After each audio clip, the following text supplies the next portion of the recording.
शादी वाले दिन सौतेले पिता ने ऐसा क्यों किया? मेरा नाम कीर्ति है और आज मैं आपको अपनी कहानी सुनाने वाली हूँ। मेरे पापा मुझसे बहुत प्यार करते थे, लेकिन जब मैं छोटी थी 8 साल की तभी वो एक एक्सीडेंट में चल बसे। मेरी माँ ने उसके बाद दूसरी शादी कर ली।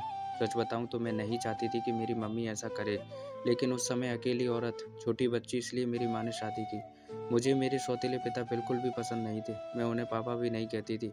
मम्मी ने कई बार कहा कि यह तुम्हारे पिता है, यही सच है, लेकिन मैंने नहीं माना। मेरे पिता को इस दुनिया में नहीं है। यह तो सिर्फ मेरी माँ के पति थे, वो भी दूसरे। उनसे मेरा एक छोटा भाई भी है, वो एजेंसी का काम करते थे। अक्सर टूर किया करते थे। मेरे सौतेले पिता जब भी मुझसे बात करते या पास आते, मैं उनसे बात भी नहीं करती। आखिर ऐसा चलता रहा और मम्मी ने यह सब देखते हुए मुझे मौसी के यहाँ पढ़ने भेज दिया। मेरा ज़्यादातर समय वहीं निकलता था। पढ़ाई के बाद मुझे एक लड़के राहुल से प्यार हो गया। राहुल नया-नया ही हमारे शहर में आया था। मौसी के घर के पास ही रहने आया था। करीब 6 महीने में ही राहुल को प्यार करने लगी थी।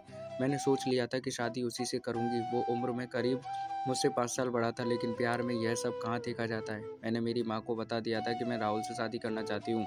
मेरी माँ ने बोला ठीक है। राहुल को मिलने के लिए मेरे घर बुलाया। राहुल अनाथ था और उसके माता-पिता और रिश्तेदार नहीं थे। इसलिए वो खुद मेरे घर हमारी शादी की बात करने गया।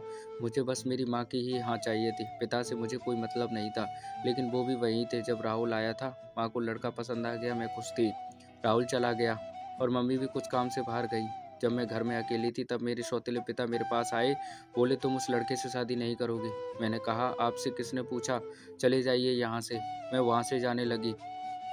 तब उन्होंने मेरा हाथ पकड़ा और फिर कहा तुम शादी नहीं कर सकती। इस बार उनकी आंखों में थोड़ा गुस्सा था। मैंने कहा मेरा हाथ छोड़िए और मुझसे दूर रहिए। मैं अपने कमरे में गई और दरवाज़ा बंद कर लिया। जब माँ आई तब मैंने कहा कि तुम्हारा पति मेरे साथ बदतमीजी कर रहा था। माँ ने कहा चुप रहो, कुछ भी उनके बारे में मत बोलो, वो तुम्हारे लिए भलाई सोचते हैं। मेरी माँ की आंखों पर तो जैसे पट्टी बंधी थी। माँ ने फिर रात में मुझसे बोला कि यह लड़का राहुल सही है, तू अच्छे से जान पहचान निकलवा ही लेना। मुझे समझ आ गया था कि उन्होंने इनके कान भर दिए हैं। मैंने कहा कि खोट राहुल में नहीं, तुम्हारे पति में है। वो मेरी शादी नहीं होने देना चाहते। पता नहीं उनके दिल में क्या है, लेकिन मैं राहुल से शादी करूंगी। मेरा फैसला मेरी माँ से अच्छे से जान चुकी थी, इसलिए हमारी शादी तय हो गई। शादी की तैयारी होने लगी, मैं खुश थी। इसी दौरान मेरे उनकी आंखों में अजीब सी बेचैनी देखी। मुझे साफ दिखाई दे रहा था कि वो नहीं चाहते थे कि मेरी शादी हो। आखिर कौन बाप ऐसा सोचेगा, लेकिन वो पिता नहीं थे। आखिरकार शादी का दिन आ गया। सुबह मैं अकेले से राहुल से छत पर बात कर रही थी। जैसे ही मैंने फ़ोन रखा, मेरे मुंह पर किसी ने पीछे से रुमाल रखा और मैं बेहोश हो गई। जब मुझे होश आया तब मैं एक कमरे में एक बिस्तर से बंधी थी। मेरा मुंह भी बंद था। मेरी शादी वाले दिन मुझे यहाँ कौन उठाकर लाया? थोड़ी देर बाद कमरे का दरवाज़ा खुला और सामने थे मेरे सौतेले पिता। उन्होंने मेरे साथ यह किया था, पर आखिर वो यहाँ क्यों उठाकर लाए हैं मुझे, वो पसंद नहीं थे।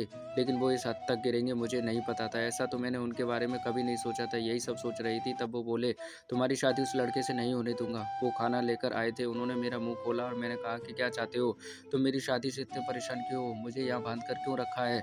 यही है तुम्हारा असली चेहरा? मेरी आवाज़ तेज होती देख उन्होंने मेरा मुंह वापस बांध दिया। आज रात मेरी शादी थी और रात को मैं यहाँ इस कमरे में बंद हूँ। मेरी आंखों से लगातार आंसू निकले जा रहे थे। मैं सोच रही थी कि सारी गलती माँ की है, जो इस आदमी से शादी कर ली। रात को फिर वो मेरे कमरे में आए। इस बार कमरे में आते ही कहा कि आज तुम्हारी शादी थी, लेकिन मैं नहीं चाहता था कि तुम उस लड़के से शादी करो। वो लड़का झूठा है, फ्रॉड है, तुम्हें धोखा दे रहा है, पहले से शादीशुदा है। तुम मेरी बात नहीं मान रही थी, इसलिए मैं तुम्हें यहाँ इस तरह लाना पड़ा। लेकिन तुम्हारे भले के लिए मैं कुछ भी करूँगा। मैं 3 साल पहले जब शहर के बाहर कुछ काम से गया था, तब मुझे यह लड़का होटल में एक लड़की के साथ दिखा था। मुझे इसलिए याद है क्योंकि वो लड़की मेरे जानने वाले दोस्त को जानती थी। उस समय उसने उससे बात की थी, तब भी वो चुप था और मुँह छिपा रहा था। जब तुम उसे घर लाई, तब मुझे लगा यह वही लड़का है, इसलिए तुम्हें मना कर रहा था। मैं जानता हूँ कि तुम मुझे अपना बाप नहीं मानती, लेकिन मैं हमेशा से तुम्हें अपनी बेटी मानता हूँ और मैं वही करूँगा जिससे तुम्हारी भलाई हो। फिर चाहे तुम मुझे कुछ भी समझो, कुछ भी बोलो। उस लड़की की सच्चाई तुम्हें सुबह पता चल जाएगी। तब तक मैं तुम्हें यही रखूँगा। और वहाँ से दरवाज़ा बंद करके चले गए। सुबह वो वापस आए, साथ में माँ भी थी। माँ ने पहले आते ही मेरे हाथ और मुँह खोला। मैंने मम्मी से कहा कि देखो इस आदमी ने क्या किया। अभी तक मुझे उनकी बातों पर रत्ती भर विश्वास नहीं था, लेकिन फिर दरवाजे से एक औरत आई और उसके हाथ में एक छोटा सा बच्चा भी था। वो औरत बोली कि यह सही बोल रहे हैं, वो आदमी धोखेबाज है, उसने मुझे भी धोखा दिया। वो अनाथ नहीं, उसके घर वाले भी हैं। मेरे सामने वो खड़ी औरत, उसका बच्चा, मेरी माँ, इन सबको देखकर मुझे भी यकीन होने लगा था। मैंने उसी समय राहुल को फ़ोन लगाया, लेकिन उसका फ़ोन स्विच ऑफ आ रहा था। शायद उसे भी पता चल गया था कि उसकी सच्चाई सामने आ गई। उसके खिलाफ अब जो भी कार्रवाई होगी वो पुलिस करेगी। मेरे पिता उसके बाद भी मुझसे बात नहीं कर रहे थे। वो ऐसे ही रहे थे जैसे पहले जैसे कुछ हुआ ही ना हो।